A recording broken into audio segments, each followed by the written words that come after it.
Hello and welcome to Mythic Mind, where we pursue wisdom on the path between primary and secondary worlds. I'm your host, Andrew Snyder, and I am always grateful for your company.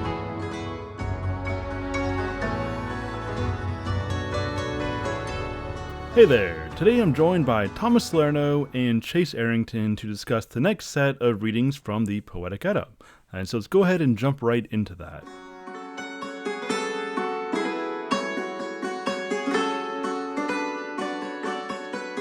All right.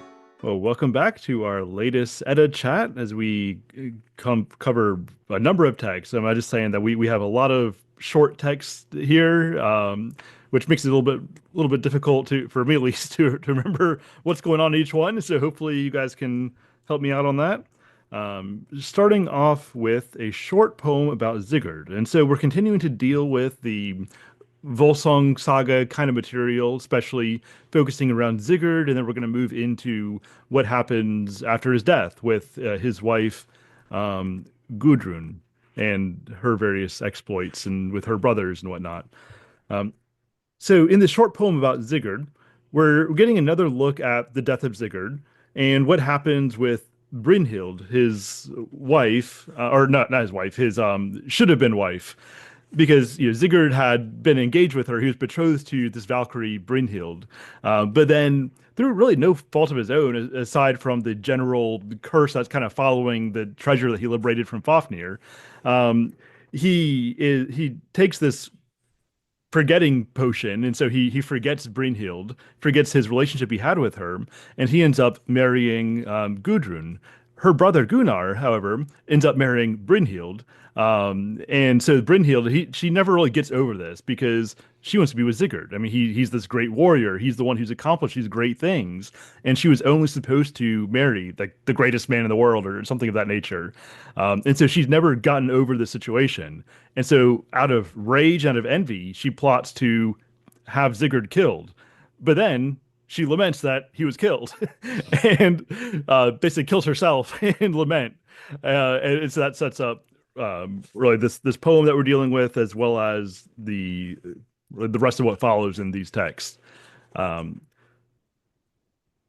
what thoughts do you have about this, whether it be any of that, the background, or anything that stood out to you from this particular poem? It reminded me a lot of Greek tragedies that I've read.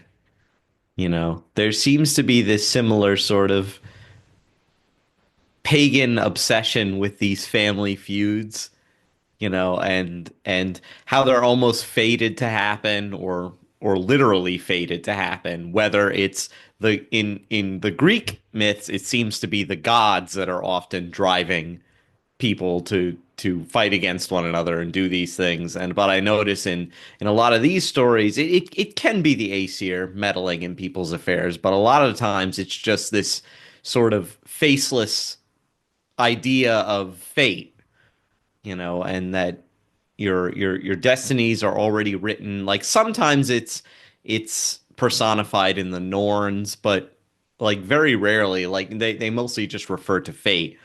But yeah, it's like I, it, and it kind of, I feel like this is almost like lived on past the pagan period in like some of the Shakespearean tragedies, but like it was reminding me of both those strains of sort of tragic drama over the centuries. We have a lot of these same themes recurring.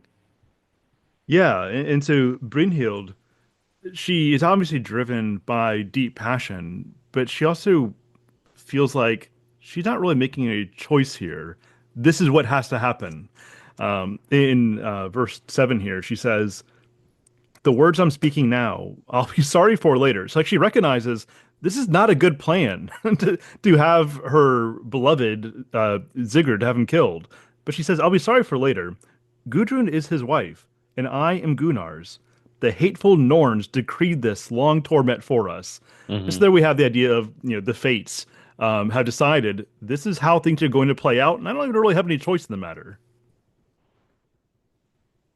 Yeah, it's almost like she's overcome with like a envious like bloodlust kind of like wanting uh for it to happen, but then also being and sorrow. I like that connection with the Greek tragedy. It seems like there's a lot of just like fated to be, but fated not to be, or something gets in the way in a lot of these. Yeah, it's kind of interesting that Kierkegaard talks about this actually in the concept of anxiety. He says that the pagans were principally anxious regarding fate, whereas Christian anxiety kind of takes a new form where now it's oriented not towards fate, but fate gets transmuted into providence, where we still have this belief that like in large part, things are going to happen as they're going to happen. However, it's not aimless. It's not empty. It's not materialistic. And even though we do get the personality of the Norns here, I mean, even they really are just sort of fate. Like they're just a personification of fate as this raw, almost materialistic kind of reality. Whereas when that gets transmuted into Christian belief, well, now of course we believe that there's actually a mind, there's intentional will, there's intentional design at place, and it's not just things unfolding as they're going to unfold. There's an actual living reason behind it. Kind of interesting side note. Um, I do think it's um, a good demonstration of their priority on oaths, and so um, Yes, I noticed that.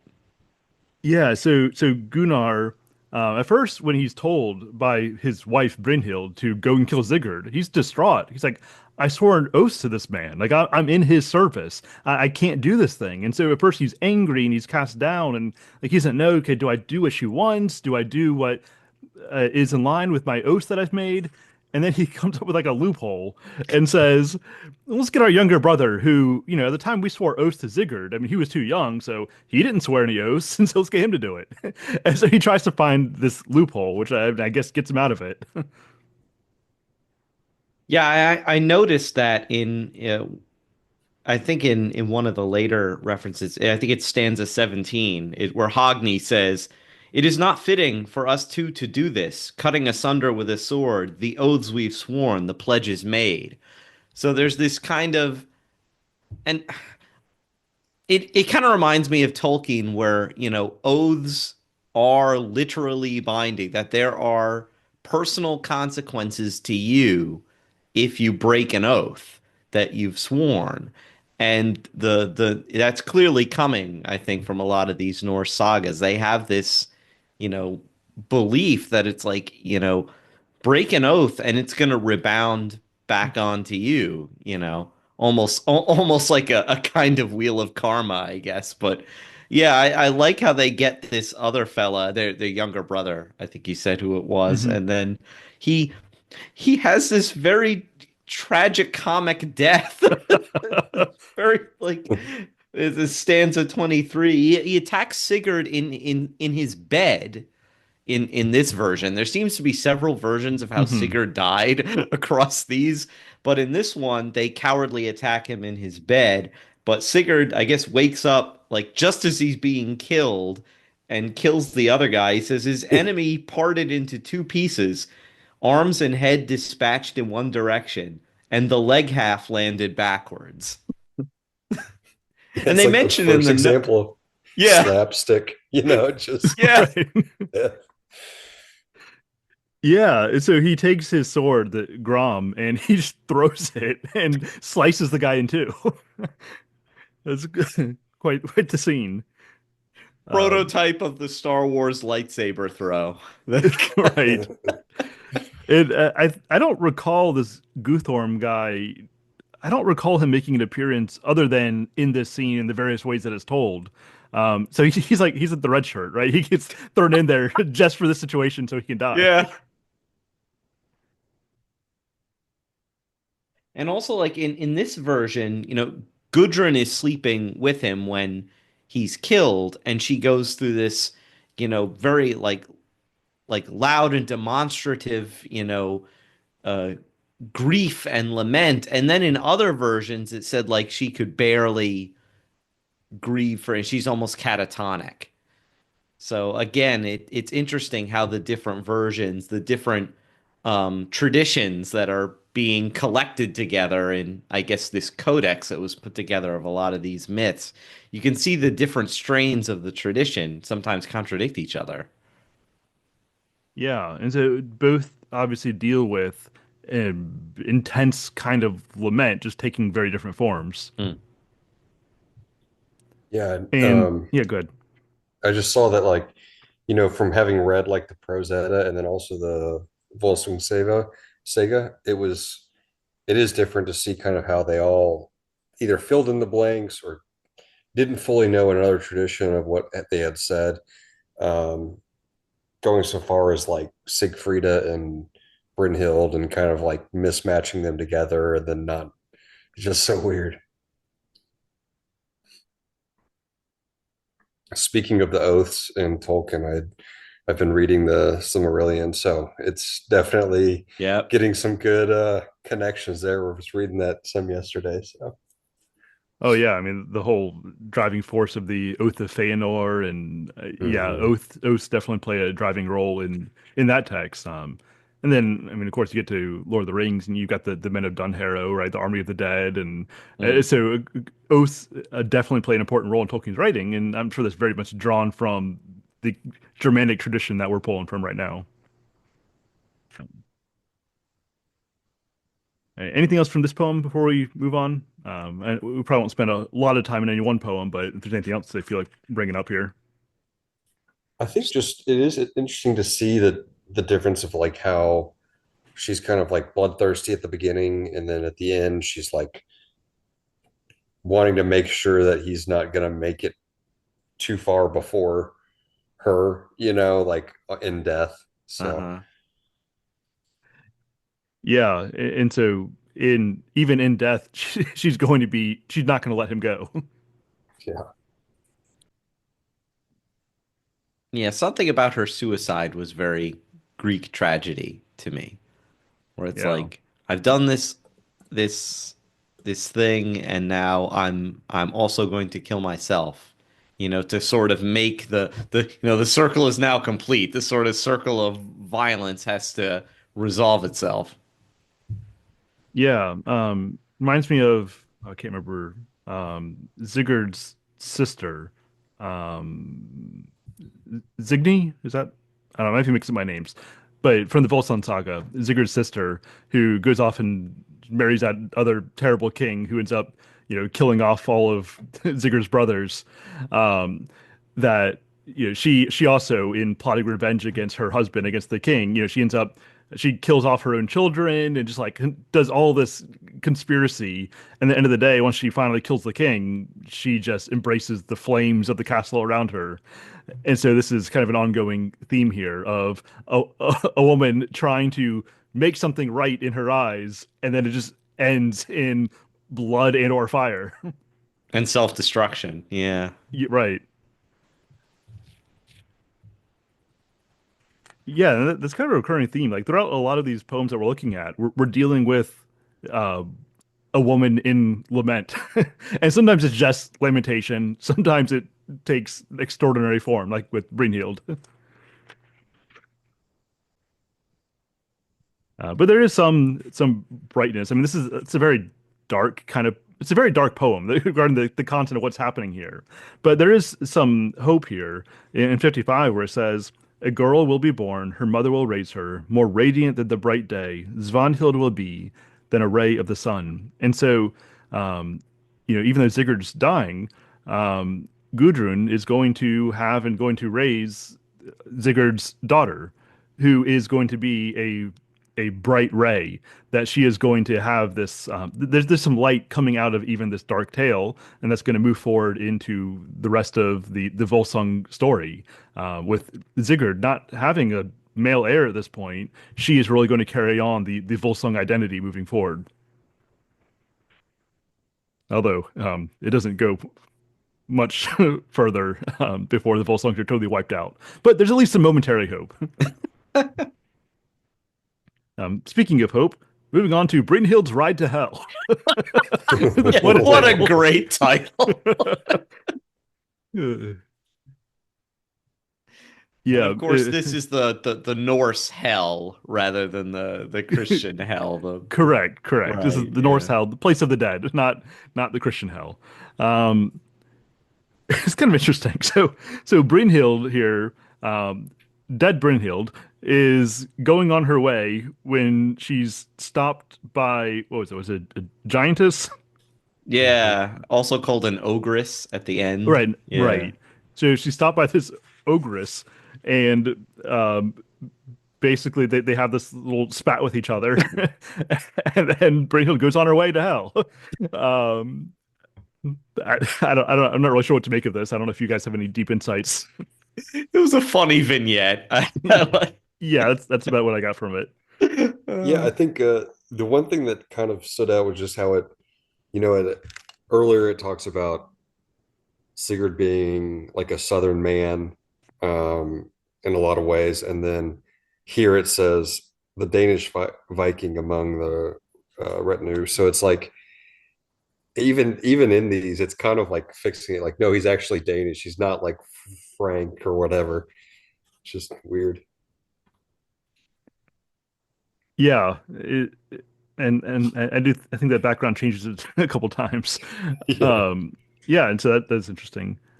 There is a connection here. I mean, at this point, we've been so far. I'm forgetting. I'm jumbling together a lot of the names from previous texts, but the original story of the Valkyrie and the guy who oh man, what were their names?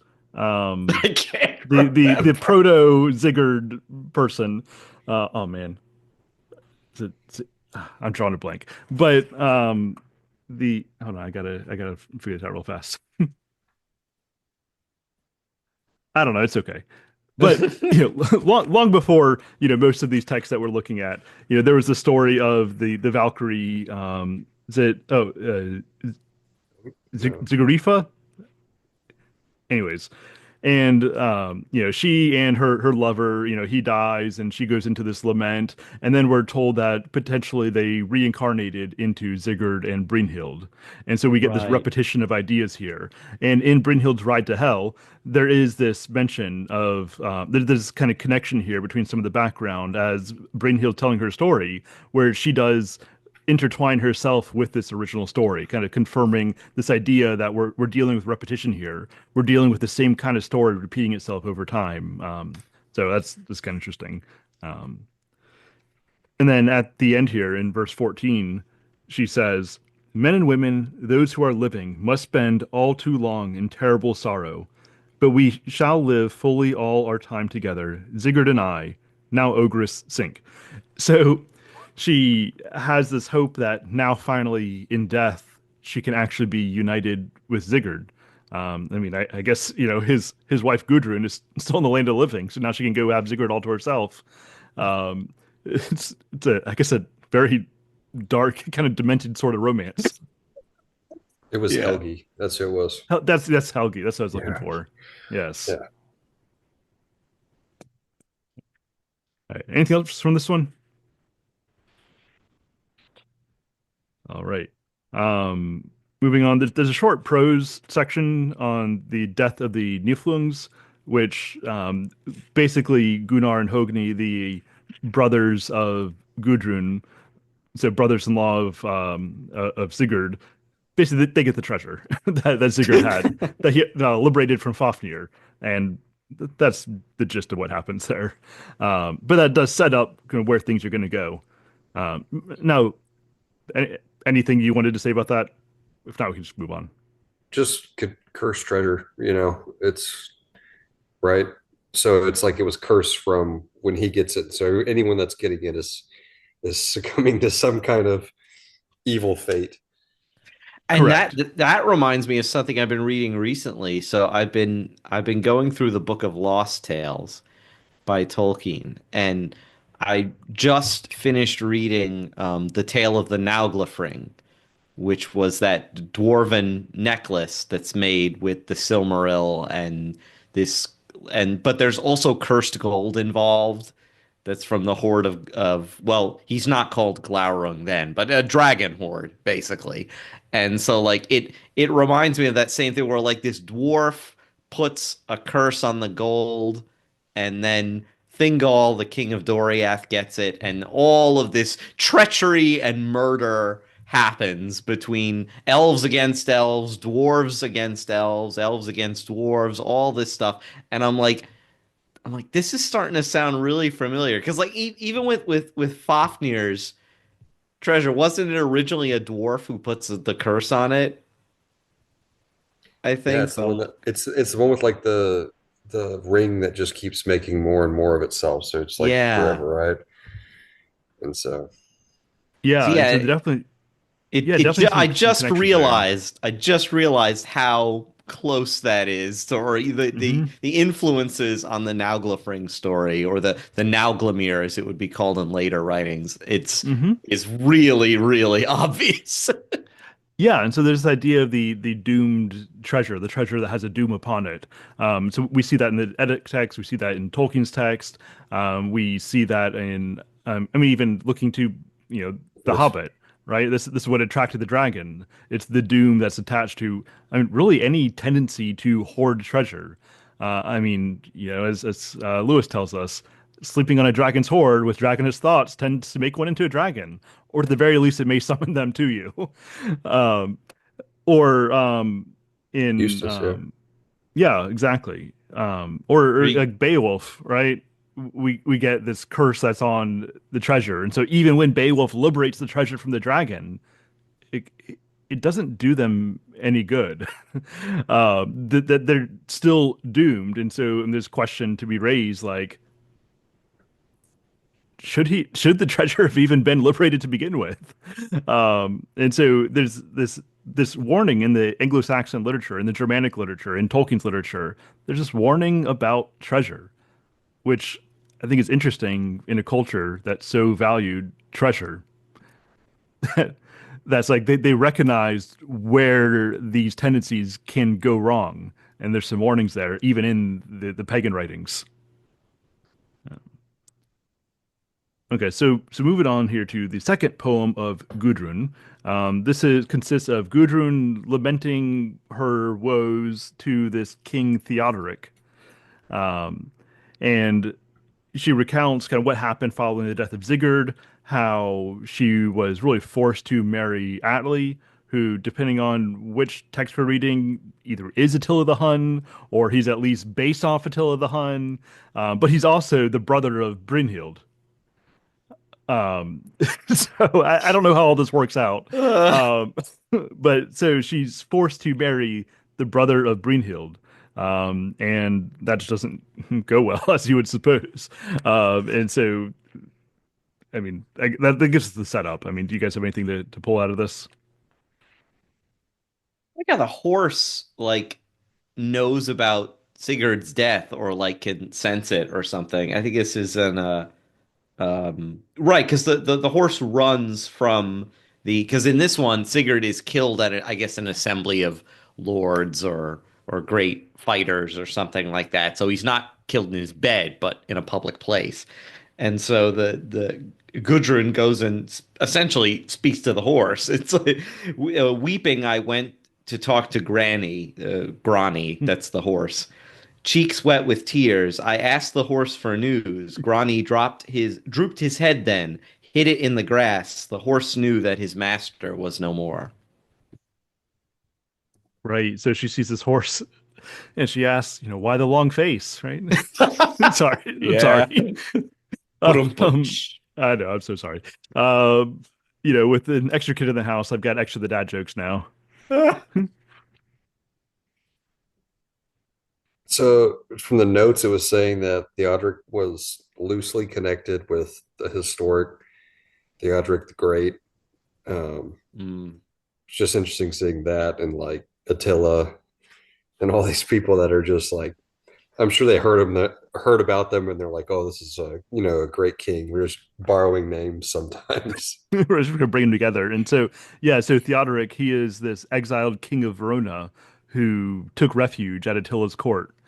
Um, and so yeah, we got various people being thrown together here. It's quite the sitcom. And so, yeah, so Theodoric and Gudrun, they take some consolation in each other because they both suffered great loss. And so they understand loss, they understand sorrow. And so Theodoric understands Gudrun in a way that Atli doesn't. And of course, this provokes some jealousy in Atli. And I think I think it's in this poem where one of the maids basically tells Atli like something's going on here with Gudrun and Theodoric, and Oh yeah, I think that's third Gudrun because I made a yeah, note. you're right, you're Yeah. right. So I'll save that. I was struck in this one about how when she goes to lament over Sigurd's corpse that, they say has already been picked over by the birds and the animals. And she says in stanza 11, away I went from the conversation to the wood to gather the wolves' leavings. I could not weep nor strike my hands together, nor lament my man as other women do. There I sat close to death over Sigurd. And it's a striking contrast to the previous one where he's killed in bed and she has all these wild expressions of emotion and literally says the opposite of this one where I guess clapping was like a sign of like distress among these people and she does that in the previous version. In this she says she can't strike her hands together. Yeah, that's interesting. Yeah, she couldn't weep, she couldn't strike her hands together, and she just is close to death over sorrow, which reminds me of the first death in the Silmarillion, right?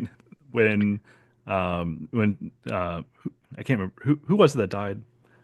Oh, Fëanor's dad.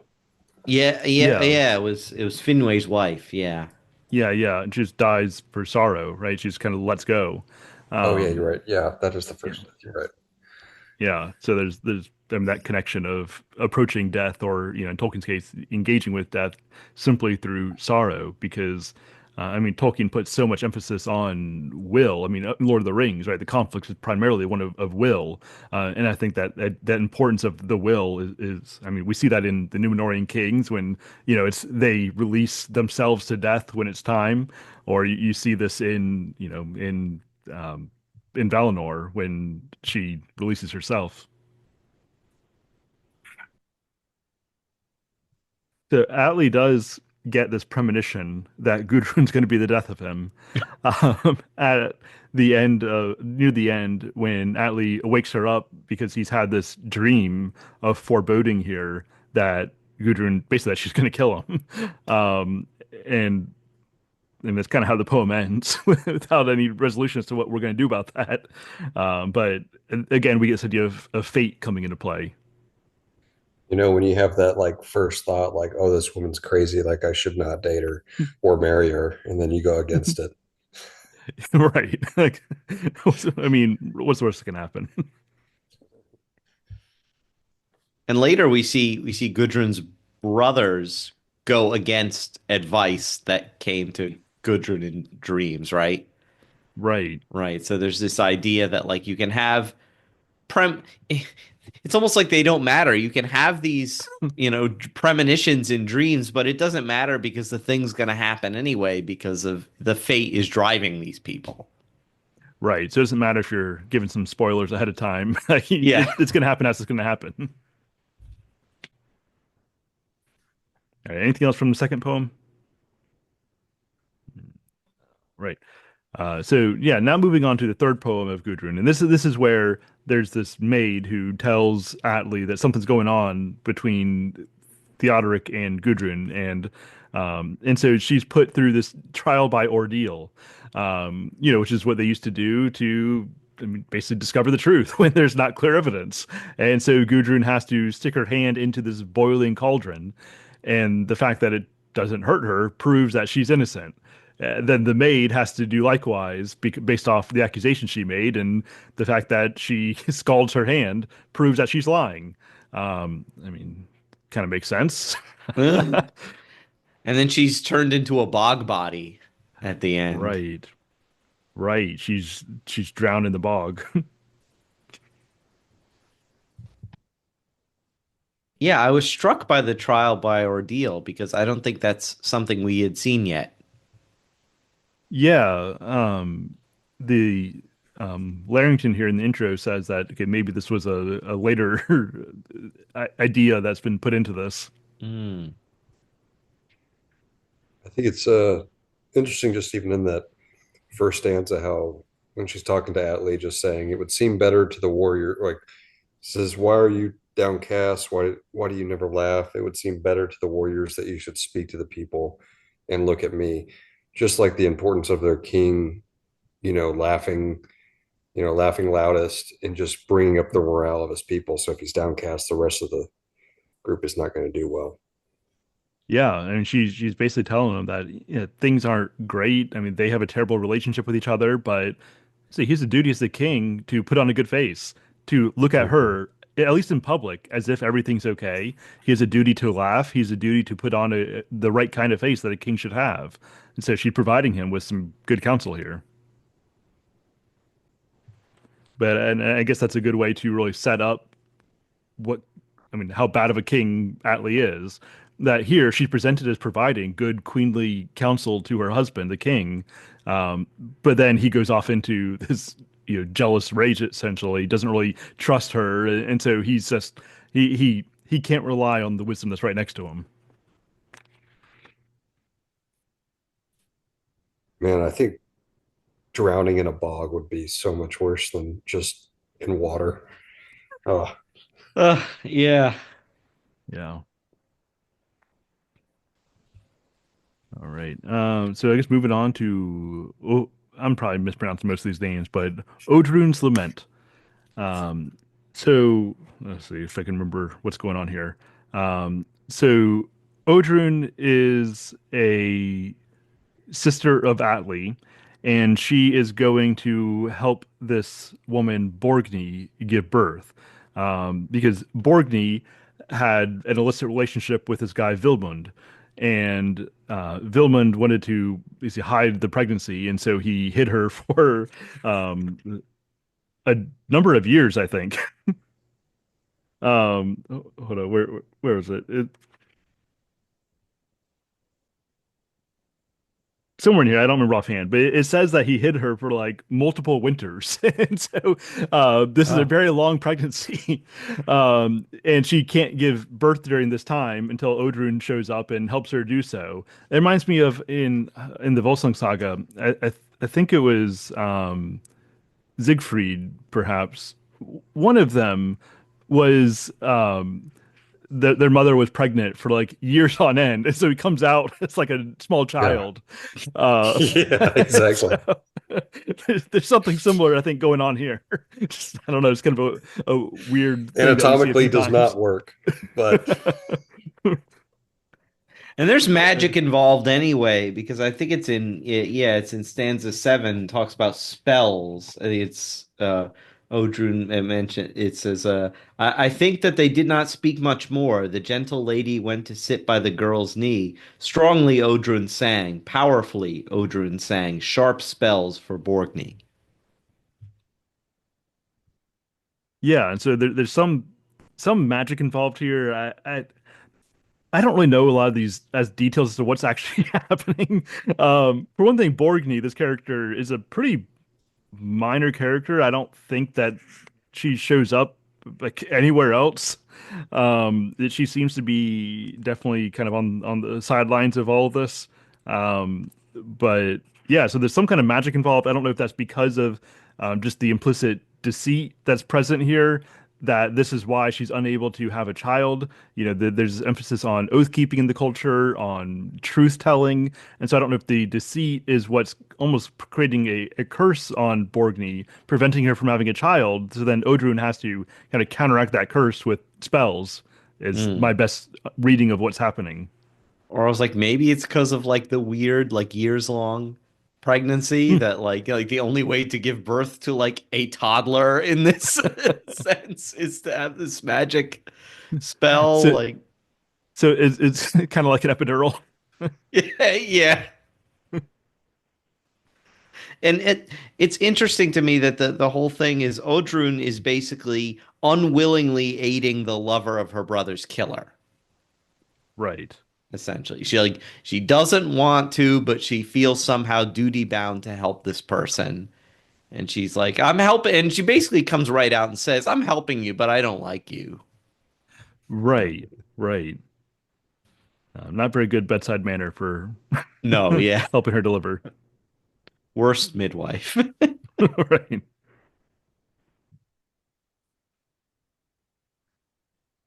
I think it's significant at the end, the final stanza here. You sat and listened while I told you many evil things about my fate and theirs, and then everyone lives by their desires. Yep. I think that's a Is significant this line. Everyone lives by their desires. I caught that. Yeah. is this like any kind of redemption a little bit for Gunnar post murdering or like devising the murder? Because it says like later, and I came to love Gunnar, the giver of rings, as Brynhild should have, and talks about him being a ring breaker in terms of like giving rings out to his men. So I don't know if that's like speaking better of him post him being an oath breaker. Yeah, because we do get some reference to his fate here, and so it does. I mean, it seems like he was a good guy overall, despite betraying Sigurd, which is, I mean, it's a pretty big bad thing that he did. But yeah, I mean, he seems to be a noble character overall who dies a fairly noble death. We're mentioned here that that Gunnar's heart was torn out essentially. Um, and so she does kind of get lifted up as well as lamented, and we'll get more of that story in a little bit.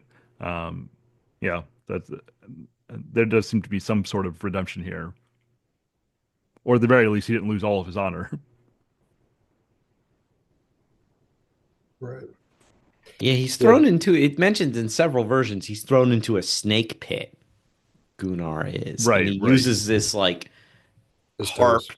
Yeah, yeah, he plays the harp with his toes to like magically like charm the snakes. But then it mentions in one of the notes that like when it mentions how Atli's mother is the one who stabs Gunnar in the heart, that like maybe she had also like transformed into a snake, and because she wasn't a real snake, she's immune to his snake charming with the harp. With a toe harp. Yeah, with the toe harp. It's like when you see those videos of like someone playing a banjo with their toes, and it's great. Yeah. Yeah, it is a shame to have that kind of talent and then just die anyways. Like you think that should get you out of the Yeah. trouble. Like, I don't know. All right. Anything else before we go on to the poem of Atli? Okay. Poem of Atli. I'll just read some of this intro here. In this tense, elusively told poem, the heroic deaths of Gunnar and Hogni are related. Atli, anxious to gain the treasure which had been belonged to Sigurd, invites Gunnar and Hogni to visit him so she can capture them and force them to hand over the gold. After their deaths, Gudrun takes a terrible revenge. And that terrible revenge is that she makes Atli eat his children, and then she kills him. Uh, And then burns down the house. and then burns down the house.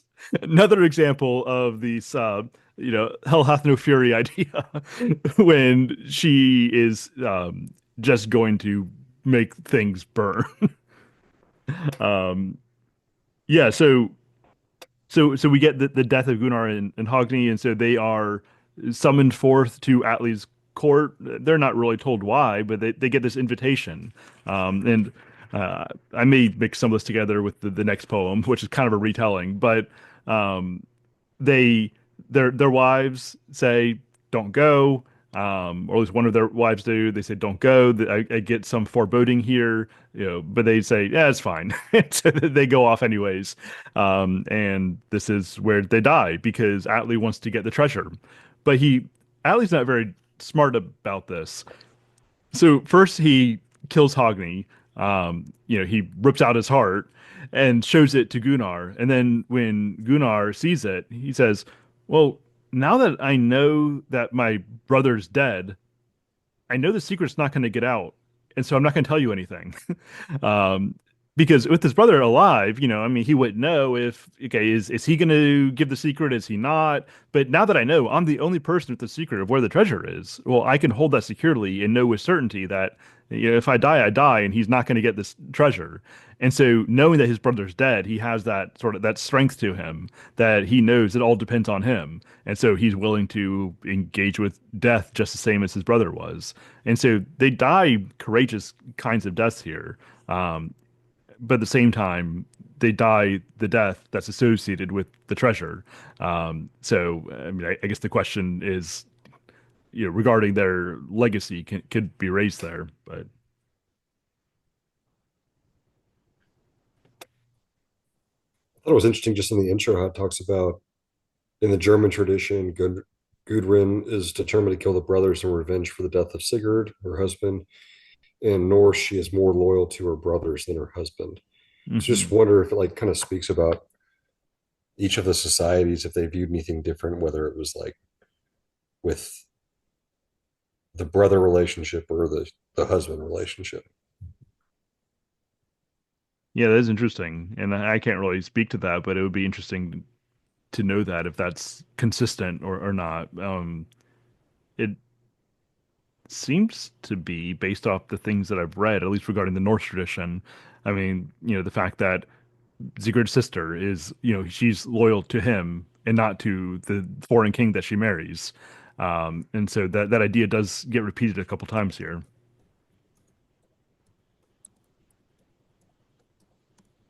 One little detail is I noticed that there's a lot of mention of Mirkwood in this one. Right, which again gives us the Tolkien connection. Yeah, the only difference being, of course, in this it's spelled with a Y. Right. But but yeah, and it seems to take like Mirkwood seems to exist in this somewhere in Eastern Europe because they mention the river Dnieper as being near it, and that's in Ukraine. So wherever this extensive Mirkwood forest is, it seems to be far to the east. Hmm. I, I even wonder, just kind of going back to the different areas of like Germanic, if Germanic had more of like a Christ influence from like Romans and stuff, and Norse maybe had less. So, Mm. like having Germanic, you basically would leave your family to be with your husband, where like in the other ones, maybe your family was a little bit more important than whoever you were with. I don't know. That's just kind of guessing, but who Yeah, knows? maybe. I mean, something to throw out there. I don't really know though.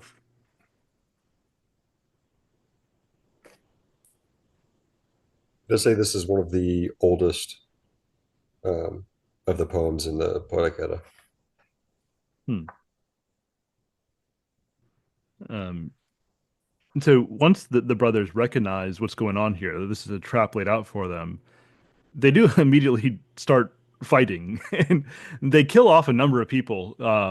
And obviously they recognize they're not going to get out of here. And so we do get this idea of backs against the wall. We're just going to fight to the death because, well, why not? Like, why simply submit to this deceit? Why not go down fighting for the sake of our legacy? And this is the idea that we see in a number of the North texts, the idea that I know I'm going to die. I know this is kind of futile in the broad scale, but as long as I have the ability to swing a sword, I'm going to swing a sword. And I do think that there's something in there about the resilience of life over against the futility of mortality. And you definitely see that kind of warrior ethos continue down to like the present day. In like when you if you read military history and stories of great last stands, there's kind of like, well, why just submit to being captured, especially if we're going to be captured and then killed anyway? We might as well just go down fighting, you Hmm. know. And you see Right. that across history from, like even to things like, in American history, you have the Alamo or Custer's Last Stand or something like that, or, like you see that willingness to die rather than submit to death by torture.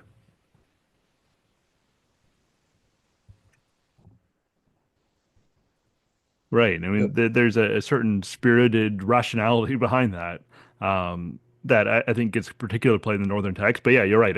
You see that in a number of different cases.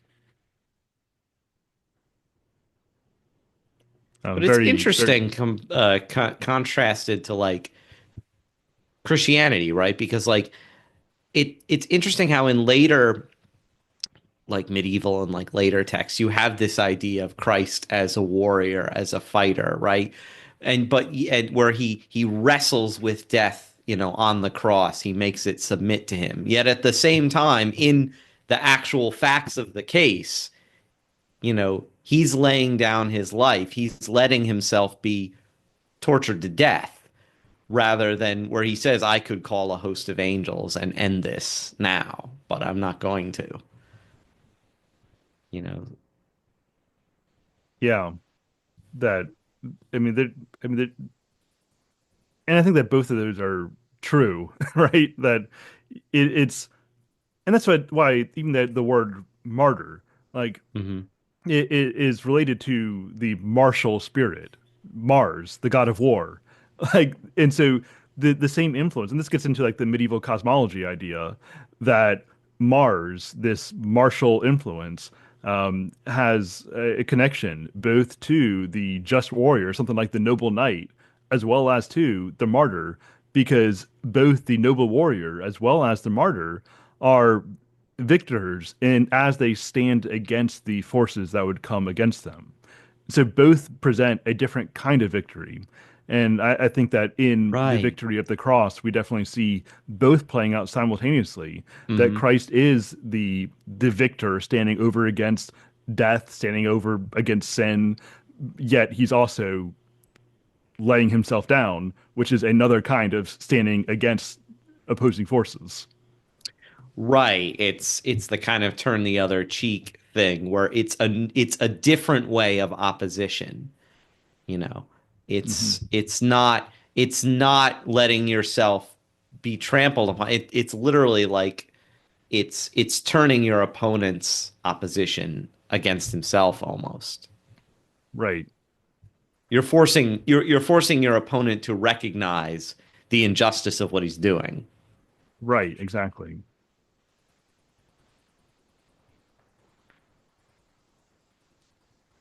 Which is one reason why it's the blood of the martyrs, that's the seeds of the church.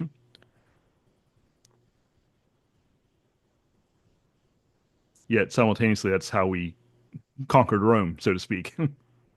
Right, yeah. It's not done through like, Rome conquers the known world with armies, and yet Rome itself is conquered by these people who are willing to get thrown to lions, impaled, crucified, stoned to death, for, for something that to them is more important than, all the armies and all the power that the emperors have. It doesn't mean anything to these people, Right. like.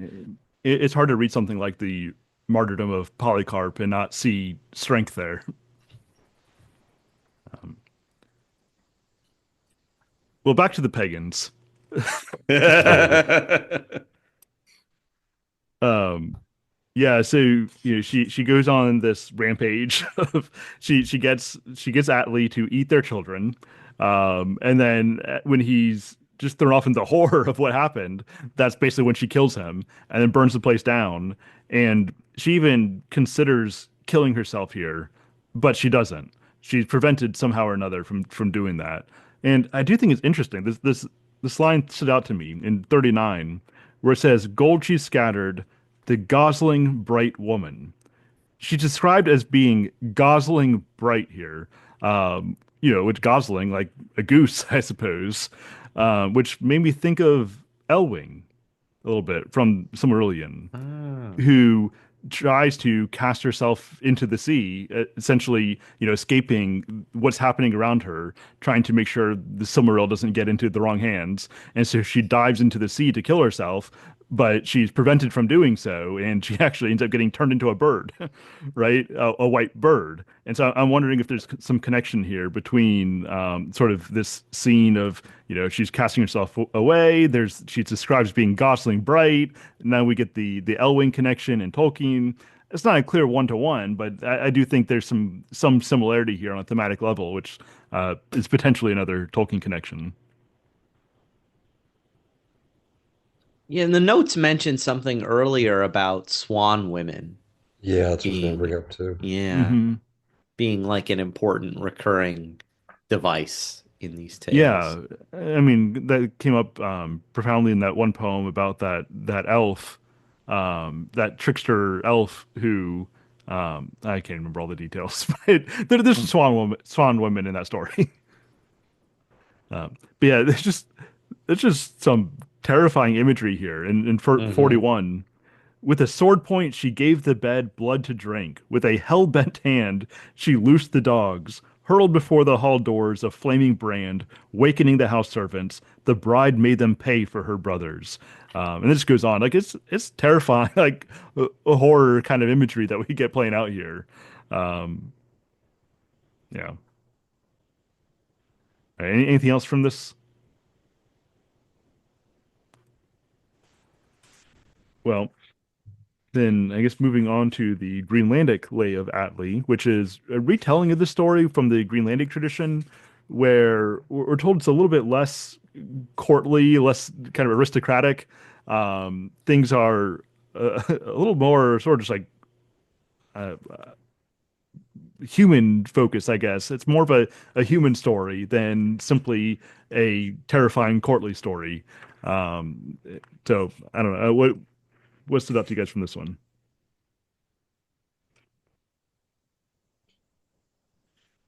From the Volsung Saga, that's where I'm thinking I'm getting this. I thought I remember like the runes being corrupted when they were sending a message, but I may be misremembering or that was somewhere else. That sounds familiar. It's from one of Yeah. these. Yeah. Yeah. Yeah, so in this tale, Gudrun catches wind of what's going to happen, this plot that Atli is hatching to kill off her brothers. And there's no mention, or at least there's not much focus on treasure in this version. It's the exact motivation of Atli here isn't super clear to me because um, I don't know if he just wants to kill off Atli's or kill off Gudrun's brothers because they're her brothers and they're not getting along very well. I don't really know. But she catches wind of this plot that Atli is hatching, and so she tries to send this runic message to her brothers, but it gets corrupted, it gets scratched out basically. Um, but there's also this warning that comes from Hogni's wife to not take this invitation of Atli. And you know, this recurring theme of like women warning men about their fate, about their foolhardiness, about their pride. I mean, it makes you think of even Pilot's wife, right? She gets a Yeah. dream saying, "Don't do this thing," and so she tries to warn Pilot. And so I find that interesting as this recurring theme, even in different contexts. Yeah, was this, do you think the enmity between them was at least blame them for the death of Brynhild being his sister, right? So I don't know if this one is considering Potentially. him as her his sister. I don't know. It doesn't really bring it up at all. But Yeah, so I mean, potentially, it might just be that there's this general bad blood between them, and so yeah. he wants to wipe them out.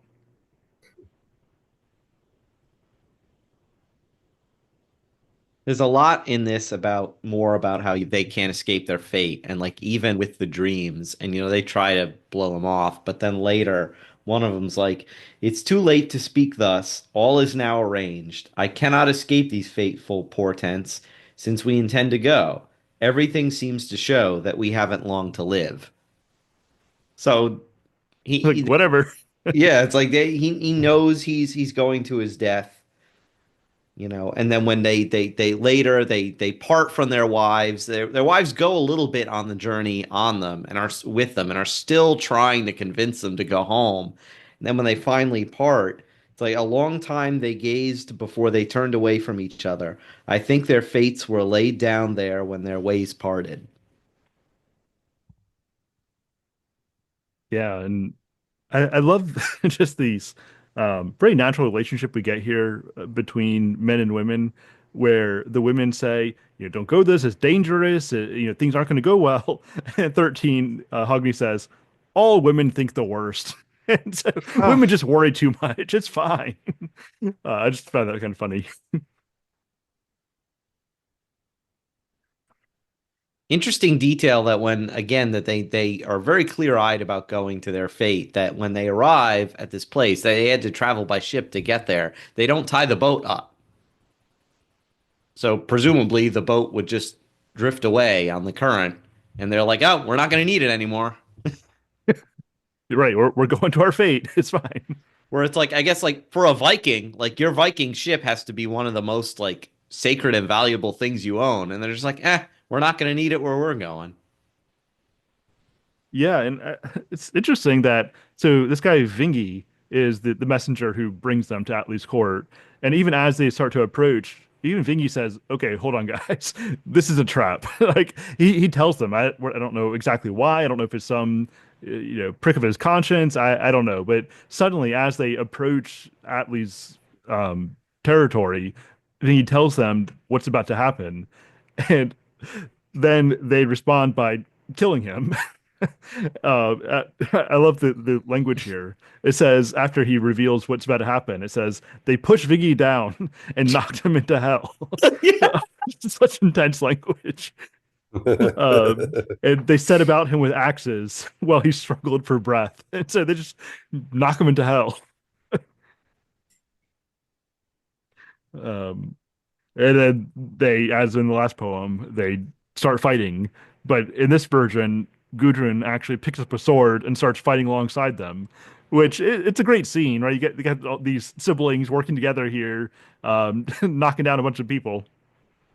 Sometimes I feel like the different poets and stuff that wrote all these, like just maybe there was the original one, and then each one like picked a character that they liked. Because like some of the ones you read, like Gudrun is not a good one because she kind of like makes Sigurd forget, and that causes all the trouble. And then other times it wasn't her fault, and she actually cared for everybody and just wanted love. And you're just like, who do I vote? Who do I root for? I don't even know. But it does seem that way. Yeah, like it's clear that the ancient pagan authors were not, and the later compilers were not as obsessed with canon as storytellers are today. Yeah, that's very true. That they have no problem taking text that's there and just changing it. Yeah, and where they completely contradict one another. It's just even in major details. Yes, it kind of makes sense because like this is Greenland, and then like another one's in Germany, another one's in like North. So they're just like, no one's ever going to find out what I just said. Yeah. So what you're telling me is that the Rings of Power is just fine. Yeah, It's just a different take on it, right? we're just too connected. That's what I'm saying.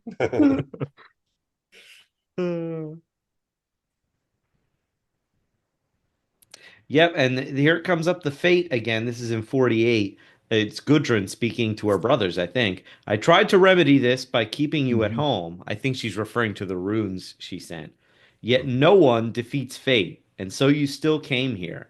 She spoke common sense to them to try to make peace between them, but they would not agree at all. Both sides said no. So there's like a brief parley here, but it doesn't go anywhere. Because Right. again, Both fate. sides are just going to keep fighting, and this is Yeah. fate. There's no getting around it. Um,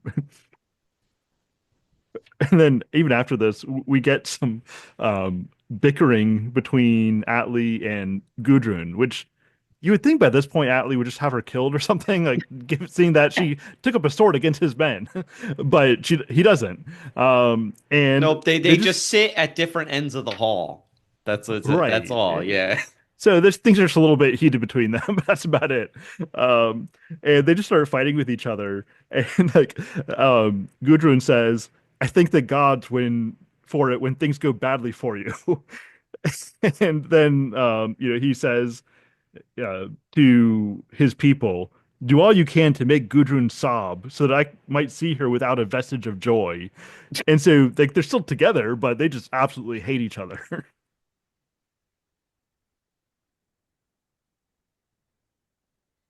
This one Super. makes explicit the murder of the children, and Yeah. it's very terrifying. Very metal. Yeah. Yeah. This is the one where she like, makes a goblet out of one of their skulls, right? Yeah, Yeah. it's Yeah. horrifying. And like, she slits their throats and it's just like but even the children, this being Viking children, I guess, go courageously to their deaths. Yeah, I mean it's horrifying. Like this is their mother Hmm. who just calls them over and kills them. Like I can't imagine that. But it's just it's part of this scorned woman motif that we've been getting in these various poems from Brynhild to Gudrun that they that the things that they've most prized have been taken away, and so they're just going to see things burn down around them, even their own children, their own kin. It's almost like these aren't her kids, right? Her kid came from Sigurd. These are Atli's kids, not hers. That's sort of the way that she sees it. Mhm. And I think it's the kids who say to her, "Sacrifice if you wish your children, no one will prevent you, but brief will be your respite from rage when you find out what results." So this isn't going to sate her rage. It's like, vengeance is vain. It's empty. Like there's going to be your respite will be very brief, and then it's going to drive you to do something else. Right. You can sacrifice your children if you want to, but it's not going to get what you're trying to purchase here. Hmm. Um, and there's a pro-life message right there. Mhm.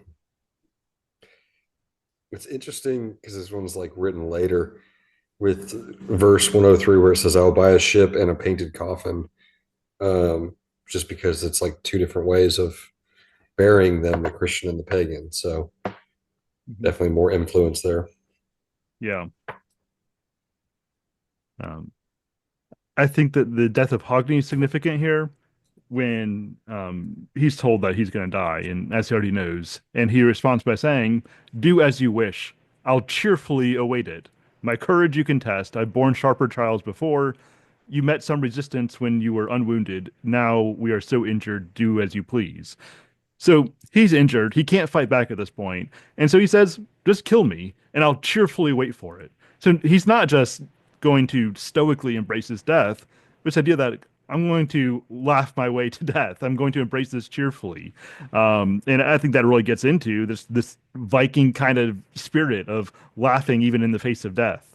Um, Or even the martyr Saint Lawrence, who's cracking jokes while he's being fried on this hot iron griddle. He says something to the effect of, "Turn me over. I'm not done on the other side."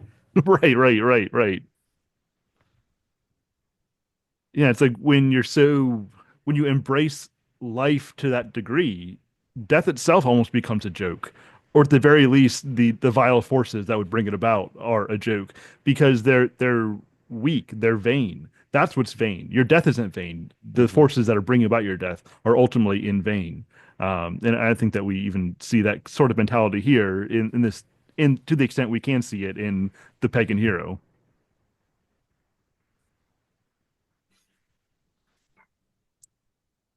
We get this contrast between this guy Hiali and Hogni. So Hiali is this guy who dies as a coward, and so when they rip out his heart, it's still like quivering with fear. Whereas when they rip out Hogni's heart, it's steady, even as it was in his death. Um, and so when they present it to Gunnar, he recognizes this steady heart.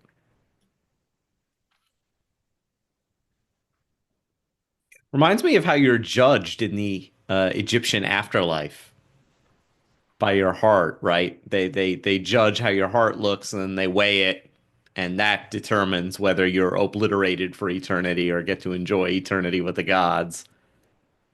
Hmm. Yeah, so there's a thematic connection there.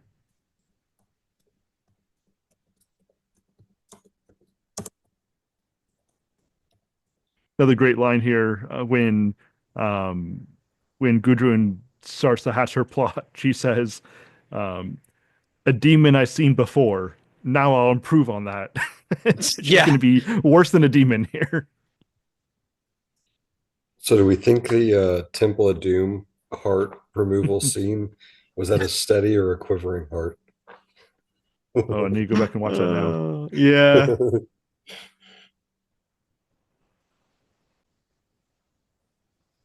And so, unlike some of these other women that we've read about so far, we are told that she tries to kill herself, but her fate wasn't to die at that time, that she would die another day. We were told here toward the end. And so her fate was to live on. Her fate wasn't to die. So she survives this just terrible situation here to go on with her daughter, Zonhild, who isn't mentioned here, but um, I don't know if she's going to come up in any of these other edit texts, but she she does go on in the Volsung saga.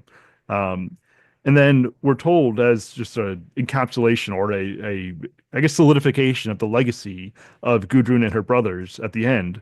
Fortune is any man who afterwards can father such heroic children as Guki fathered.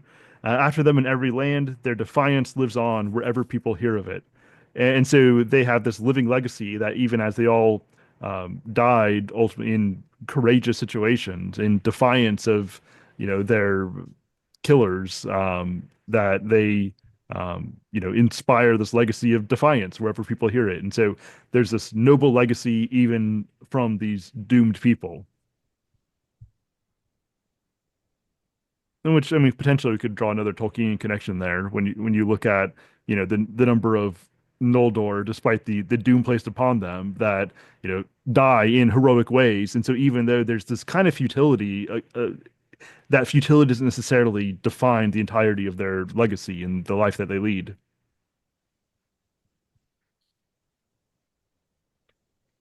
And the guy that Right. like follows their heroic deeds, like is interested and still keeps up with them compared to the others. Right. You could even think about someone like Turin which I mean you haven't gotten there yet, Chase, but that he has this doom placed upon him and he has this tragic ending, yet nonetheless he still is one of the great heroes of the Legendarium. And so two things can be true at once. There's this great sorrow and great tragedy, great doom. But that doom itself can actually be that. It can be great. And so there's still significance that can be born out of this cursed kind of life. Even the Doom of Feanor doesn't include a line where it's like, despite everything that happens and all the tragedy he causes, that even the Valar will marvel at the courage in the face of death that the Noldor show. Hmm. Right, exactly. Yeah, I definitely think that in the not too distant future, we need to do the Children of Turin following up on this. I mean, Children of Hurin following up on this text. I think there's just such strong thematic connection there. Um, who knows? Maybe one day we'll do the Silmarillion if we have the devotion for that. Um, Oh all yeah, right, no, it takes a long time to yeah. do it in episodes. We've been doing it on the Secrets of Middle Earth, and we're just getting to the Battle of Unnumbered Tears. So I'll have to go back and listen to that. Um, yeah, that's an investment, but I don't know. At Yep. some point, maybe it's something worth doing. A like year-long patron series. Right. Yeah. I mean, like we had to break some of them up. We did Baron and Luthien in two parts just because they're Hmm. so. And the chapter on Turin, I think we're gonna do a three-parter. You just have to. There's so much there. Yeah, for sure. Next time, we will finish the Poetic Edda with the remaining text. So we're getting close there. Um, it's just been a number of different angles here at tragedy and cannibalism and just absolute darkness. And so we'll see if things get lifted up at all. Probably not, but that's kind of the, I guess, the necessity of a pagan story that there is this courage and heroism and these positive legacies we can take from it. But in the end, there's this haunting futility. There's this haunting doom. which of course it gets really pronounced in something like Beowulf. But well, I guess I'll save more closing thoughts for after the next section, but we'll go ahead and wrap it there. So thanks again, and we will do it again next month. See you later. Yeah.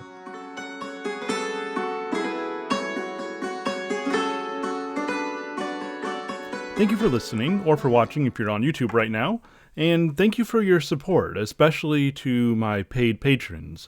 I really couldn't do this sort of thing without the financial support that you offer me. And we've been growing as Mythic Mind, as this fellowship. We've been growing in some exciting directions, and this is going to be a very big year for Mythic Mind. And so if you want to get in on that action, if you want to get on the ground floor, get behind the scenes a little bit, and have some say as to what that direction looks like, then you can head over to patreon.com/mythicmind, and you can join the other currently 52 active patrons. And a special thank you to all of my Tier 3 patrons and higher. And so that is Mark, Amanda, Chase, Chaz, Clinton, Aaron, Evie, Jamie, Justin, Kyle, Mariah, Tyler, and William. And so again, if you want to get in on this action, then you can go to patreon.com/mythicmind and sign on at any level, and they'll get you full access to the Discord as well as some other things, ad-free episodes of the podcast. And as a reminder, we also do have a free book club coming up on Augustine's Confession. That'll be beginning at the end of April. And so you don't have to pay anything for that. All you need to do is just become at least a free level patron on Patreon. Again, patreon.com/mythicmind. No, I mean, a few dollars of support is definitely appreciated, but it's not necessary in order to participate. And one more reminder, if you sign on with an annual Tier 3 membership, I will give you access to all of my courses that begin within the term of your payment, and so the rest of the year and into the beginning of next year. And so right now that includes a brief history of ideas, Plato, Stoicism Until We Have Faces, and the Elder Scrolls and Philosophy. And there'll probably be one more course at the beginning of 2026 that, if you were to do this option now, that would be included as well. So that's it for now. I'll see you again next week. Well, actually, don't get too worried about that. I won't be seeing you. You'll see me again next week. But until then, Godspeed.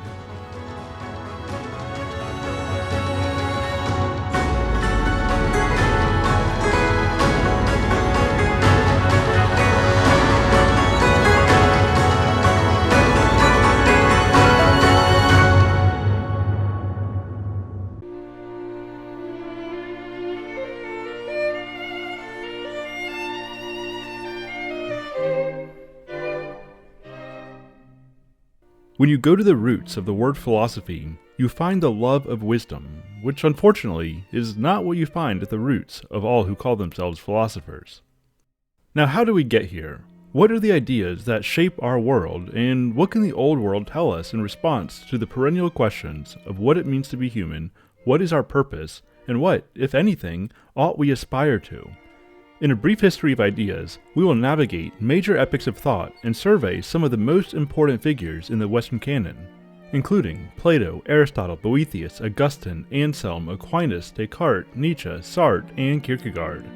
And of course, we will consider even more names, but these are the thinkers that will supply our primary readings. Each week will include primary sources that will be provided as PDFs, although these are all texts that do belong in your personal library.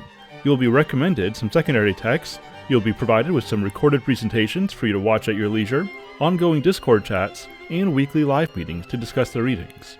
I've been teaching philosophy for many years, and I can say with confidence that you will leave this 6-week course with a better understanding of the foundations of Western thought than most contemporary philosophy majors. Enroll today by going to patreon.com/mythicmind and checking out the shop, or you can gain access to all courses, past, present, and any course that begins during the term of your subscription by purchasing a Tier 3 annual subscription. So again, purchase a Tier 3 annual subscription, and I'll give you a special code that gives you access to all courses that either have taken place or do start in this term. And I sincerely hope to see you there.